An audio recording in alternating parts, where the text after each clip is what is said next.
This is Scott Richmond and Arnie Sherman. You're listening to What Do You Know on Newstalk KGVO, AM 1290 and 1015 FM. Arnie, good morning to you. It was a crazy Saturday night. Oh, I'm glad that you survived your Saturday night. And good morning, and how are you doing today? I'm doing great.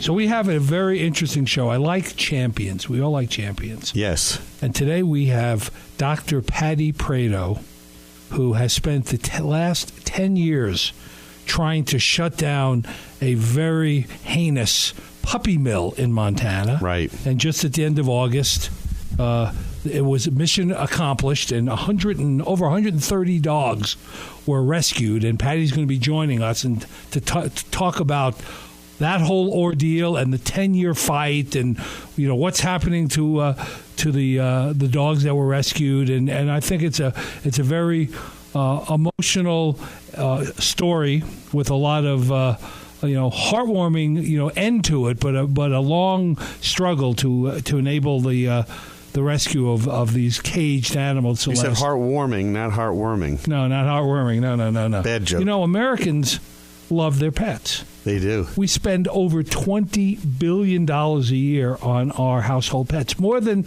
most American families spend on their children. It's true. Half of American households, over half, have pets. Right.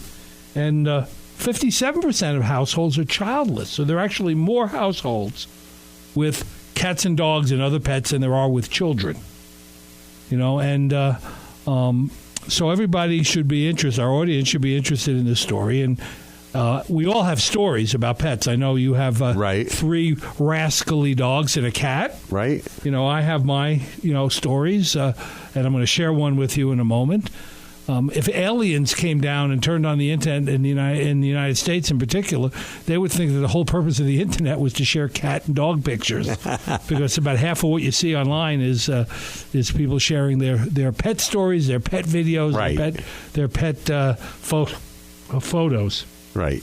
But I wanted to share, before Patty came here, a dog story about the latest shenanigans of Lucy. Yes. You know Lucy. Lucy's our rescue dog, and she's 10 years old now, and she's one of the smartest animals that I've ever been around. So I have two stories to share with our listeners. One is about Lucy's treat selection. Okay. What does she like? Well, it depends on her mood. There's usually 3 treats available to Lucy, and depending on her mood, she will choose one or the other. The funniest part is, as everybody has a story about this, when you hand her the wrong treat, she just turns her head away. If you try to make her take it, she'll open her mouth and put it in, and then she'll drop it on the floor and look at you. So every time you want to treat her or treat her right, you got to decide. You first have to guess which one of the 3 treats she likes. Is that right? Chicken strip, or she has the sweet potato treat, the chicken strip, or one of the other dog treats. And she does. Sometimes she's very much into her chicken strips, and other times she's into the other ones. But it's very funny to watch her when you hand her the wrong one and she turns away. We can't. They're so smart. We can't read her mind. The other thing about the other story I want to share is when we built the house. I'm your neighbor. We put an electric fence in, right, in order to keep Lucy from running through the neighborhood, and because she is a hooligan, and of course she learned very quickly that it was only a slight shock to get out, and so she would break out every week, and of course she wouldn't come back because she didn't want to get shocked again. It was usually some kind of coyote or something in the neighborhood that disturbed her, that she was willing to take the shock and, go and break through, and then didn't come back, which got to be a big pain in the neck, because then you'd have to go and get in the car and go to the other side and get her, or you'd have to carry her across the threshold and take off the collar. I mean, she learned all that sort of stuff. She's incredibly smart. I know this dog. But now, as she's gotten older, we have a new deal worked out, which is we don't let her wear the collar anymore. She doesn't wear the collar. And when I say to Lucy, let's go for a walk, she tears up the road almost all the way to the top, which is about a third of a mile, and waits for me to walk up there to be with her. And then I said, let's go home. And she runs past me and runs back and pushes the door open and gets in the house. What a smart animal. So the moral of this story is you can teach old dogs new tricks. And in this case, I'm the old dog that's being taught a new way to walk the dog because she's completely in control and in charge of things. Which is incredible, actually. Well, so I think this is kind of a good lead into Dr. Patti Prato coming here and talking about her travails and trials and her success as being a champion with a number of other people that she was involved with in closing down the Charlo LDR kennels and rescuing 130 dogs, of which 45 she's taken care of. Taking care of 45 We're dogs. going to ask her how she does that, and I think this is going to be attention dog lovers and cat lovers and pet lovers. Tune in and after the break. Concerned about humane treatment. This is a good story. This is a great story. So after the break, we're going to welcome Dr. Patti Prato to What Do You Know on Newstalk KGVO. Back after this. Okay, we are back with Dr. Patti Prato. Good morning, Patti. How are you? Good morning. I'm doing fine. Thank you. Welcome. It's good to have you here, Patti. Patti is now she thought she was going to be in retirement, right? I did, yes. Until you blew the lid on LDR kennels. And how many dogs are you now taking care of or have you been working with since that happened? We are taking care of 45 dogs here in Missoula. So there were 106 total. And we brought 45 down here, and they're all in foster homes, and many are getting adopted tonight. That's fantastic. Beautiful. Now, what kind of shape were these dogs in? I mean, what did you have to do to them? I mean, a normal day you don't see 45 dogs when you were in practice. So, well, first of all, set the stage for us for a second. Tell us about what do you do? What do you do for a living? How did 45 dogs end up on your door? End up on your doorstep, or not?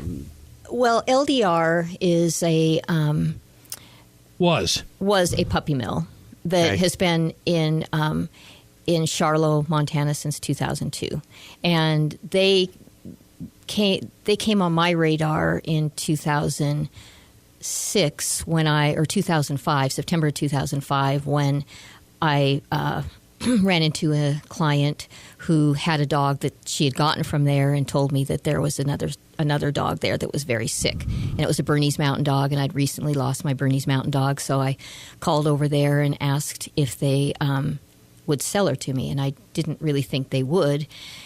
And they did, and they said they were on their way to an auction, and that's one of those puppy mill auctions where they take dogs to the Midwest. Why didn't you think they would sell her to you? I just didn't think somebody would sell a sick dog to a veterinarian. I see. Right. I just didn't. I thought that they would sell it to someone that was unsuspecting. And this dog was really sick. I mean, she died within 3 weeks. I mean, she was 21 pounds at 7 months, and those dogs should be 50 or 60 pounds. Oh, my goodness. So that's when they first came on my radar. And in April of 2006, Margaret Barton, who's a pastry chef here in Missoula, sure, she and I started writing the legislatures and the Attorney General and the governor and everyone else about this place and started working on it. So it's been to the legislature 5 times and been voted down. Never even made it out of committee all those times, and so that's how it sort of got what there. was voted down was regulations in order to control the ability of puppy mills to do what they've done to dogs, or even to exist. Right. We were trying to assign a number that we thought was reasonable for people to have in order to be able to care for the dog. So we were putting out there like a number of like 20 breeding female dogs. Right. So you were creating reasonable guidelines for the operation of a puppy mill. Right. And so I think that was, but it always came down to 2 things. One was the fiscal note, what it would cost to enforce it. Right. And that many people on the committee felt like that we would be punishing good breeders. I mean, there was never any language that would have done that. But nonetheless, that was always the excuse. It was a very political. So for our listeners, describe what a puppy mill is. I mean, there are breeders that are legitimate breeders that do a good job and are love their pets and do it with care and forethought. Describe to our listeners what a puppy mill is, what this kind of operation is like. Well, a puppy mill is a commercial breeding facility where the number one objective is to make money. So these dogs are raised in cages. They're raised with the breeding pairs together. Sometimes there's 2 females and 1 male in a cage, and these cages are about 2 by 2. And they're stacked on top of each other. They're all wire. The dog's feet are on the wire. And therefore, because there's a male in there and several females, when the female comes into heat, the male breeds them. It's not a matter of timing. Right. And then when they happen to the owners happen to wander through and notice one's getting a little heavy, they take that dog and they remove it to what they call the whelping room, because with that kind of stress, it's very, very common for female dogs to kill their puppies. There's 150 dogs in one little trailer-like setting with no ventilation. Would this be analogous to a small version of like a chicken farm? I mean, with the way they raise chickens in commercial chicken operations? I think so. I've never been in a chicken operation, but it's filthy. It's filth. Right. And they don't have any human companionship, right? No. And how about warmth? And just what are the setting? What was the setting like? When you walk in, it's like you walk in a narrow aisleway, and there's kennels stacked on. It's a commercial building. I don't know what they call them, sundowners or something like that. Right. But there are these buildings. The cages are stacked too high. There's a tray underneath that the feces go through and slide off, and it's full of urine and feces. Over the last 14 years that they've been there, what had once probably been galvanized cage is now rusted in feces and hair and that's awful. Food and urine. So when you go to open the cages, it's just grit, grime, hair, nasty stuff. The dogs are, none of the dogs are. You'd think they would be aggressive, but none of them are aggressive. They're afraid. So you're reaching for them and they're cowering like you're going to hurt them. They've just never been handled. Their feet have never touched the ground. Their feet. And when we took these dogs out, it was amazing to watch them. But how so? Well, we took them out. We had like 3 hours notice to get them out on Friday, the 26th of August. Yeah. And we kind of had some people ready that were willing to do fosters. And, from the minute the word was out, it was an amazing thing. So we went in there, we got all those dogs out, and we came back, and we had a bunch of people who were willing to foster, and we were kind of dealing them out. And these dogs, of course, you can imagine what they smelled like. They smelled like urine and feces, and they were filthy. And the next day, we came back in and we bathed them all, and we started socializing. Starting to place them in their foster homes. And these dogs were out on the grass and on the gravel, and there was, some knapweed. And they just would high step and pick their feet up like they didn't really even know. The tactile sensation that was coming in through their feet, I can't even imagine that information that was going to their brain. They had never even had water out of bowls. No, they were drinking out of those little, rabbit waters. Yeah. So how many people actually worked at this? I don't even want to call. You can't even call it the mill. Yeah, and how many people worked there, and what was their demeanor when you went in there? Well, so at the time that we started trying to make people aware of LDR, that was in 2006, and they had over 500 dogs. By the time we got there, they were actually down to the 100, and they actually had more. We don't know where the rest of them went, but there were like 120 when they first went out there. It's like a concentration camp for dogs. And people came to purchase the dogs there, or they supplied like kennels, or what did they supplied pet stores? Like, what did they do with these dogs? Well, at one time, they sell them to pet stores. They sell them online. And if you were to ever look at their website, it's fascinating. They say that they breed their dogs in the cleanest, most loving environment possible in this little piece of heaven. But it's not the puppies. It's, the puppies are born and they get purchased because they're not damaged. they're not damaged. Right. They're clean and they're cute and they're fluffy and they get sold. And if you go in there, which I did sort of undercover, and say, can I see what the parents look like? They won't let you see the parents. They won't even go back and bring you one of the dogs. So you don't ever see the parents. The malnourished. What happens when a dog is finished breeding? What do they do to them? They euthanize them? No, that would be too humane. Right. They're just such pigs that they don't. They don't even. I don't think there's really any vets that do work for them anymore. And I think a true puppy mill is someone who doesn't find the investment in their pets, that their pets are not valuable enough to invest in them. So it's if you have a sick dog and you think that it might die, it's probably going to cost more to keep it from dying than the dog is worth to them at that point. And so they don't get vet care, and dogs die, and if they stop breeding, they just keep them in cages there? No. If they stop breeding, then, if they want to get out of that breed, let's say, those breeds don't have enough puppies, or they're not good mothers, or they're too big or something like that, or there isn't a big enough market, then that's when they load them up in these big, trailers and take them to the auctions. And those auctions are in the Midwest, and they're big, big warehouses where people come with their dogs and they auction them off to each other. So, a common thing to say would be, this dog, she doesn't have any teeth, but she still got one litter in her, and where, for $15, where can you get this kind of return on your investment? That's the shocking. Kind of language. Who would know other than, you and other people that are intimately involved in this, that even takes place? You go to their website and it looks like it's happy, happy home, where they're taking care of all the dogs, and they're all being bathed and fed well and all that sort of thing. Almost every one of these dogs had every tooth in their mouth pulled, too. Their mouths were just rotten.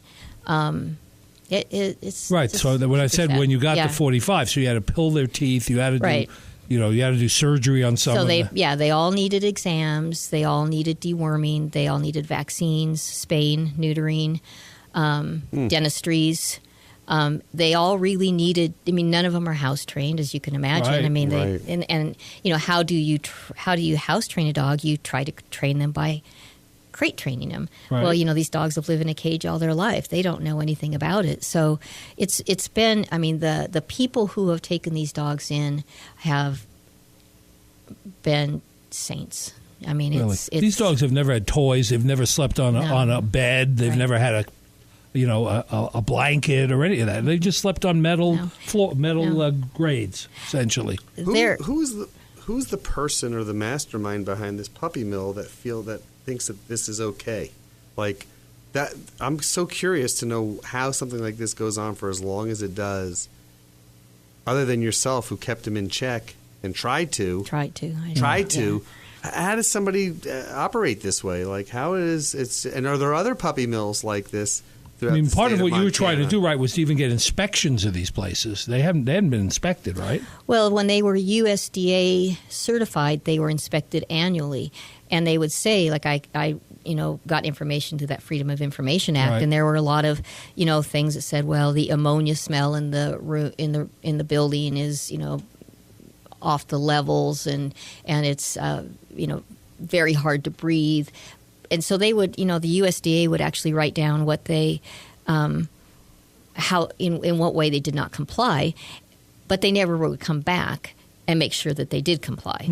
So, but remember, the requirements for, that is what we've been fighting for. The requirements for animal welfare are so low. It is food and water. This is not the first time somebody's been out there to that place. And and it's not the only puppy mill that in our state. There was one a few weeks earlier in Libby, that had another 120. And there were those Malamutes that were a couple years ago. And there's a lot. And there's a lot of puppy mills and stuff. I think this one particularly was one of the classic commercial breeding facilities that you would see in the Midwest, and they'd come from Kansas. You know, they had Sure. a puppy mill in Kansas before they moved out here. Are puppy mills more prevalent than we think? Yeah, I don't think they're super prevalent here in Montana. I mean, I think there's a lot of people who have commercial breeding facilities that are not acceptable. But I don't think it's anything like Oklahoma, Kansas, Pennsylvania, those states over there, Nebraska. Let's do a quick ID. You're listening to What Do You Know on Newstalk KGVO. Our guest is Dr. Patti Prato from Four Paws Veterinary, and we're talking about what it took to take down a puppy mill up in Charlotte this past August. In those other states we were just talking about, in Kansas and in the Midwest, do they have state regulations? Is there a state that is a model that we ought to emulate here? A lot of states. I mean, I think we're one of maybe 12, 15 states that doesn't have any puppy mill laws now. And even in Oklahoma, they have a really good bill out that's been passed. I don't know, we've taken the language from all those bills that have passed and we've tried to, tone down certain things. And in the beginning, we were, ready to fall on our swords to get everything. And then pretty soon it just we kind of backed it out enough to just try to take care of places like this. Sure. This is not the only place. What was unusual when I was looking at some of the past history on this is that the chair of the House Agricultural Committee, who had responsibility for this, Creighton Kearns, was a former veterinarian himself, right? Or a veterinarian himself. Mm. Yeah. And he was a big opponent to this. Right. Because of... He and I, we didn't do really well together because... Well, obviously, he's an opponent, right? He doesn't think there's a need for regulation. I don't think it's an opponent. It's just that you have higher expectations of people that are veterinarians and in your profession. Right. You don't you take an oath? You take an oath. You take an oath and you say that above all you'll do no harm and you'll protect. And what he told me was that Republicans are not in the business of legislating morality. And he felt that this was a moral issue. And so concentration camps are a moral issue, torturing animals? Well, I mean, right. Yeah. And he said there are puppy mills. There always have been puppy mills. There always will That doesn't mean it's permissible. No, but those were his, those were his He's words not the chairman anymore, is he? No. And last year we took it, or 2 years ago we took it out of the Ag Committee and we put it in the Business and Commerce, thinking that we could maybe get through if we made it like a lemon law. If you were selling a bad sick puppy or something like that. But we only got out of committee one time, and that was the second year. I'm sure you guys looked at other states who have fought similar issues, and what other states did you kind of take cues from? I think we took pieces from Oregon and from I think from the Oklahoma one. I mean, we went through. I at one point had pretty much every bill printed up, spread out on the floor, trying to figure out where we could pick and choose and take language that we could get it passed. And I think we tried really hard these last couple times to make it benign enough to not be offensive to anybody. Which then, of course, people say, well, I don't know, it's like the bill's not that good. It doesn't have any substance, And so there isn't a bill, so there isn't regulatory authority. So how did it get closed down? I mean, they weren't fined, right? Or they weren't arrested. Well, the way it worked was, and I don't know who did it, but it really honestly came down to the right people in the right place. So there was a new sheriff, Lake County sheriff, and there was a new Lake County attorney. So, what we'd already written to the sheriffs over all those years and the county attorney. So, we had two receptive people, and then the right person complained. And I'm not sure who that was or what their link was with them that got them in there. But the right person said the right thing. Probably the right person had a lot to do with somebody from Lake County said something as opposed to somebody from Missoula saying something, So I think the right person, the person from the right place to the attorney, the county attorney to the sheriff, and they got a warrant and they went out there and they found, 11 dogs, I think at that point that they could remove. And, it would have to be pretty horrendous to remove. I mean, I think I could have made a case for every dog out there. But everyone was, so cautious, being so careful about not overstepping their bounds, and so that's how it started. And then they basically were accused of a felony of animal cruelty. And so then when we went to the Lake County courthouse for the protest, they were, what they said was they were going to possibly be fined up to $2,500 and up to a year in jail. And they got court-appointed attorneys, and they were going to, I think, apparently going to fight it. I think, in my opinion, we probably did them a favor by going in there and getting those dogs out. I think, they'd been at 500 dogs. They were at 100 dogs. I think they were just trying to probably slowly get out of there. And while we were there picking up those dogs, Mr. Latsky stood in the driveway with his arms folded and said to the sheriff, well, these guys got a lot of work ahead of them getting these dogs out. I mean, he didn't have any kind of remorse, nothing.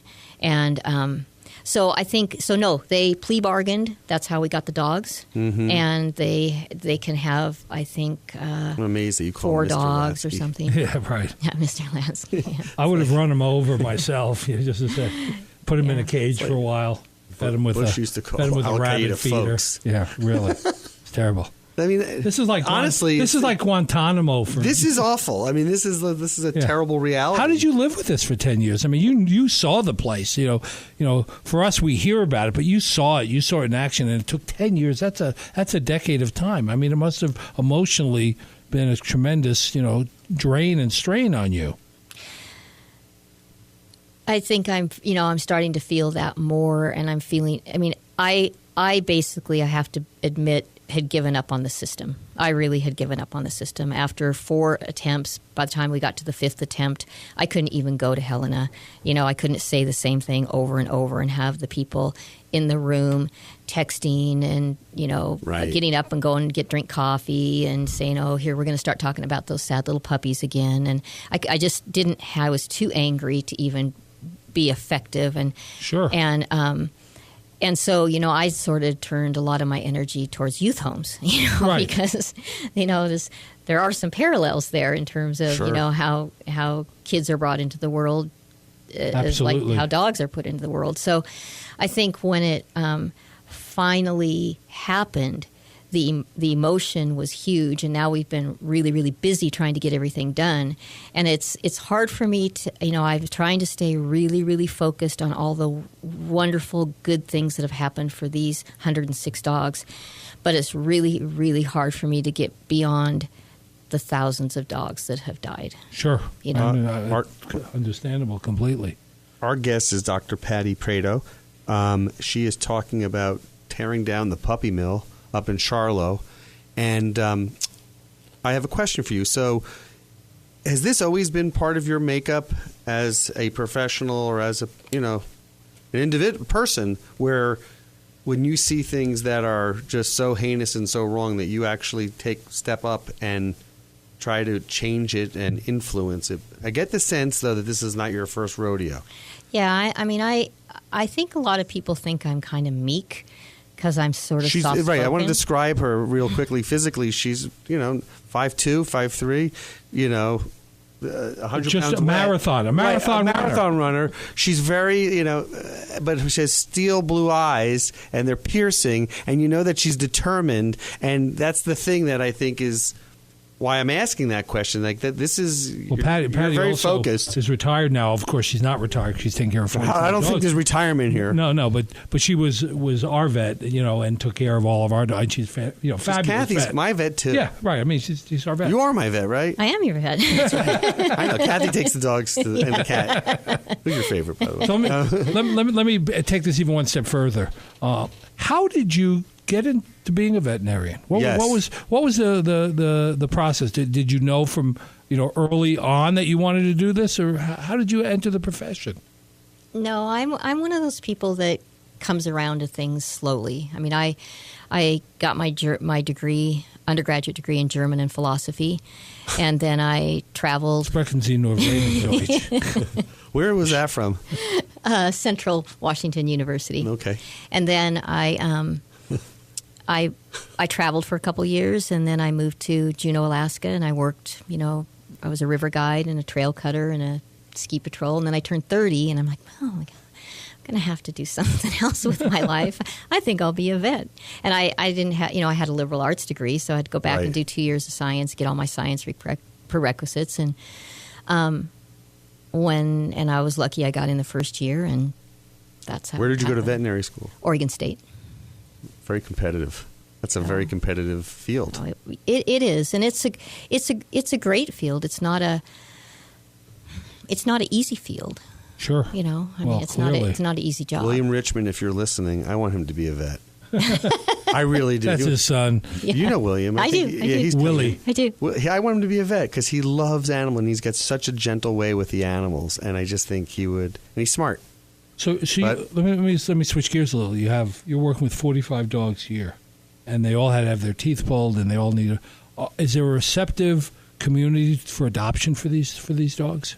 Yeah, the 24 of the 45 dogs are now being adopted by their foster families. Right, the people who've taken them in already fell in love with them and want them. Yeah, well, that's great. It's not just falling in love with them. It is falling in love with them. It's also not trusting that anyone is going to be able to give them what they need. Because once you've taken them from, ground zero to where they are now, the steps have been monumental, and the backslides are significant as well. And they're still not house trained, and you can't just put these dogs in anybody's home. Sure. They all have PTSD. They all have relapses, and 3 steps forward, 1 step back, and people. The community here has been. I always known Missoula was a good community, but I never expected. This is a big, cat and dog and pet community. Everybody has one. I used to make a joke that when you went to, Bitterroot Motors or any of the other car dealerships and you bought a truck, it automatically came with a dog. Yeah. Every truck you see in town has a dog in the back of it.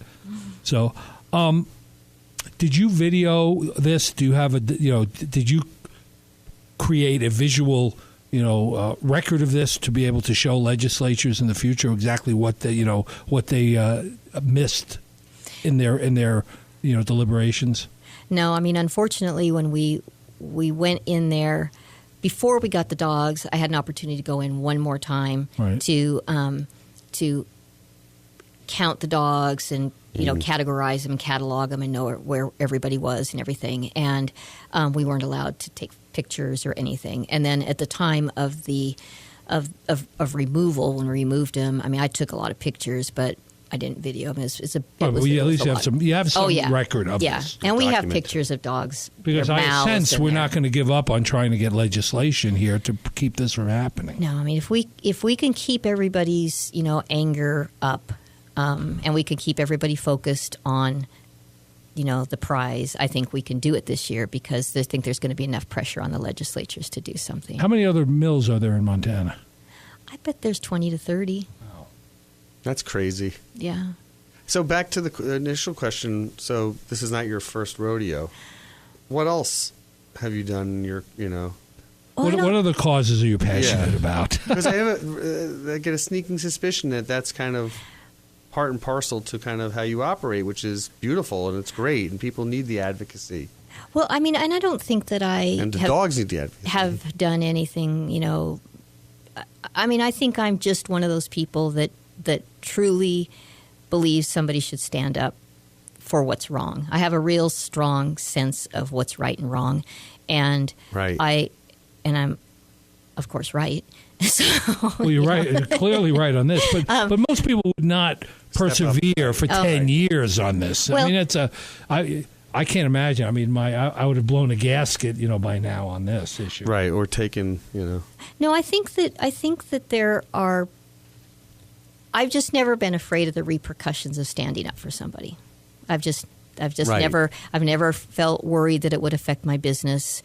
If I stood up for or against trapping or against puppy mills or against anything else. My feeling is you stand up for what's right, and that just needs to happen. Question. So if a patient comes in or an owner comes in with a pet that looks unkempt, not cared for, how do you handle that? Because that's, you've had to encounter that from time to time.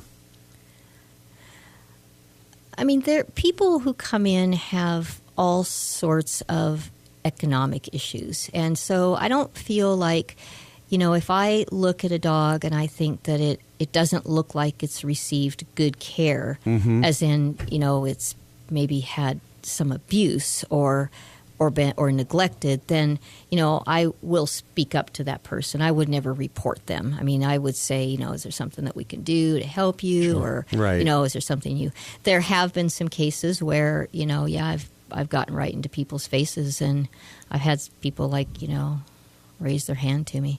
Is that right? But that's just been mainly verbal abuse to other people in my building. Sure. So I mean, if they're verbally abusive to my staff or to someone else in the office, then I will get right in their face. She went after me when I gave Lucy so many treats that she was expanding. Actually, Lucy has never gained any weight in 10 years. I want to get back to something. Okay. At some point in time, was there ever a late night kind of discussion among your friends and colleagues about doing a commando raid and rescuing all of these dogs? Oh yeah. I mean, that's what I would have thought about. Navy SEAL. Yeah, bring SEAL Team 6, right? And go in there and get them out of there. Yeah. No, there was. I mean, there was a lot of discussion.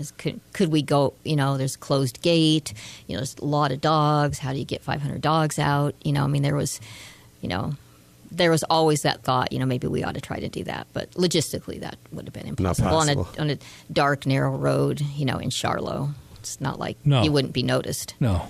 But, I mean, it just, you would have thought, and you did, and, and it's part of just dealing with the system that you take the facts to elected officials and they're going to act, right? You show me it's 500 animals being abused, right? Being treated that way, that they're going to be outraged and they're going to do something about it. And it took 10 years, and and the people that the perpetrators in this case, basically got what, $2,500? Did they even pay a fine? No, they didn't get any. I mean, they settled. Pay a fine. They didn't even pay a fine. So, but they're shut down now. They're shut down. They can have 4 dogs. They're personal pets, right? They can have that.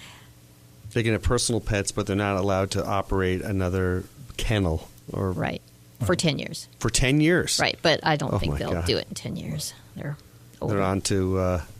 So, with your veterinary practice, you mostly deal with house pets, or also large animals like just dogs and cats. Just dogs and cats. Mm-hmm. And you're conveniently located where? Give us your address and your website.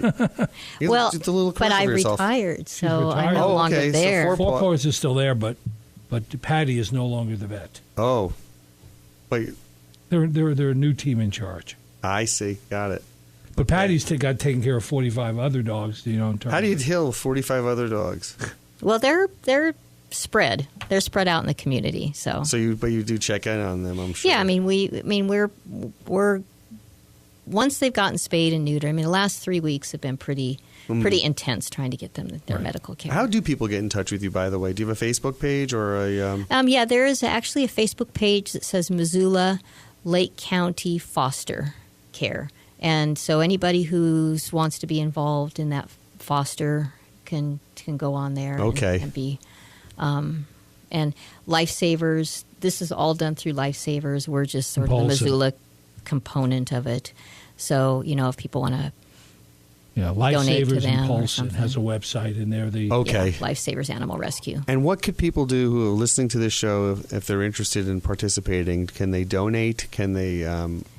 What could they do to help raise awareness? What would you want the community to do? I think what I would like the community to do is to get angry about this and write their legislatures and keep writing their legislatures, because we have to make a law to change this. I mean, that's the next step, is once we get the dogs all taken care of, these dogs in safe homes and healthy, the next step is to really turn the focus on trying to make laws so we don't have this happen again. So let me share with you a strategy. We're going to do some on-air strategizing. Oh, good. This, okay. Good. From my former lobbying days. Oh, right. I had a youth bill in Illinois at one time that we wanted to have passed. We wanted to remove status offenders from adult jails and lockups. Because in the year that I was in Illinois doing youth work, 55 young people were put in adult jails and lockups that killed themselves, among the 55 in 1 year. And everyone, I approached it by going to my local, legislator and talked to him, but he wasn't in the majority, and it was considered like this would have been considered a do-gooder kind of bill. These kids need to get shock therapy. There's nothing wrong with them being. It's too expensive. All those sorts of things. And we got shut down. The first time we talked about it, it wouldn't go anywhere. So we went out and found somebody in the majority. So in Montana, it would be somebody from the Republican side of the aisle. We found the most conservative elected official that we could find who had an interest in kids. Right. In this particular case, that state legislator had a niece who had committed suicide. So he had a personal interest in juvenile justice issues. And we got him to be the sponsor of the bill. And it passed the legislature the first time with a fiscal note. And the next year, only 3 or 4, and it's still a horrible number, but still only 3 or 4 kids ended up killing themselves while in incarceration instead of 55. So in this case, and you maybe have thought through all of this, you need to find a champion on the R side of the aisle who cares about pets and dogs and is a pet owner themselves, and let them carry the water, as we used to say, on this bill. If they see it coming from Missoula and they see it coming from somebody who's viewed as seeds and granola and Birkin, they're gonna not pay attention. Right. If somebody in the majority, takes an interest in it, then you're going to have a chance, and that's just based on my experience and the way things work, and it may be easier, maybe a needle in a haystack, but also maybe somebody out there that by word of mouth you can find out that is sympathetic to this cause and is in the leadership in the next legislative session. Yeah, I think that's what we're hoping. I think we haven't been able to find someone on the Republican side to sponsor the bill in the past, and but I think with all the publicity about this, I think that tipping point we're going to get some people to stand up, or the Attorney General.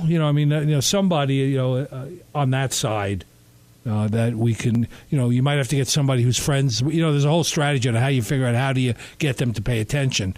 They're not going to necessarily just pop up without encouragement, just as you already had pointed out, that somebody was in the right place at the right time in Lake County that had the ear of the sheriff and the attorney. So that's the same thing you have to do at the higher level, and I think you guys have probably figured that out. Sounds like that. This is a fascinating story, and when we come back, we're going to take a quick break.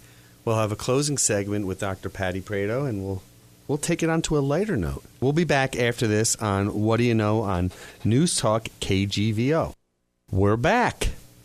So, Patti, we've talked about this situation, and you're caring for 45 dogs here in Missoula. But every vet I know has their own pets, right? And so, tell us about your pets. I want to know, outside of all of this, you go home, who's waiting for you? I currently have 4 dogs. They're all have come in through rescue. I've had 13 dogs. I've had a lot of dogs. The dog lady. Well, not 13 dogs at one time, but I tend to get a lot of 3-legged dogs. But currently everybody's got 4. I've got a Great Pyrenees and a lab that had belonged to one of my clients who passed away. I inherited. I have a Bernese Mountain Dog that I got through Bernese Mountain Dog Rescue. So they're all as big as you. They're big dogs. I mean, those are big dogs. And then I have a little mutt named Truman, and he's pretty cute. He came in through Great Pyrenees Rescue. How did a little mutt get into Great Pyrenees Rescue? They found him up in on the High Line, and some kids had been kicking him in the face, so he had a broken jaw, and he was white and fluffy, and so they brought him down, and I always do the pro bono work for Pyrenees Rescue, right? Because I really like Pyrenees, and so they brought him in. Oh, he's so cute. So I took him home, and of course doesn't have any Pyrenees in him. I DNA tested him. He's a Australian Shepherd, Border Collie, Golden Retriever mix. So he's like 50 pounds and stuff, but he's a pretty special dog. He's the most athletic dog I've ever had. Do you have any cats? I have 1 cat. and 2 horses. Oh. Do they all get along? That's a good menagerie. There is. We don't have any horses up where we are. I do have a joke. I have a joke for you, Scott. That I have to share. Do you know the difference between a wife and a dog? No. What is the difference? Or the later you come home, the happier the dog is. That's true. That is true. That's true. That is true. What's your cat's name? Rodrigo. Rodrigo. That's a good name. Why? Why Rodrigo? What inspired that name? He's one of my clients. Is a very, very kind man up in Arlie, and he ends up having a lot of cats end up at his place. Oh. And he takes them on, and he takes care of them. And his wife was from Spain, and so all of the cats have Spanish names. And Rodrigo came in right before Thanksgiving about 5 or 6 years ago, and he had really bad dental disease, and we had to pull a bunch of teeth. And the client said that it was a shame because Rodrigo is such a good cat, but he really hates other cats. And so it was Thanksgiving.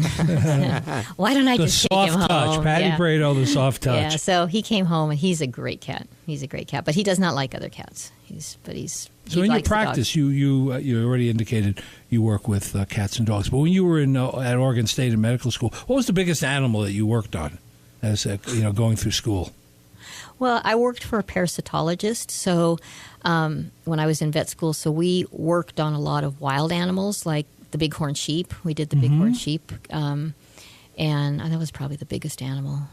I also worked on some of the projects with the coyotes and the foxes, and so I took care of those for 2 years at WSU.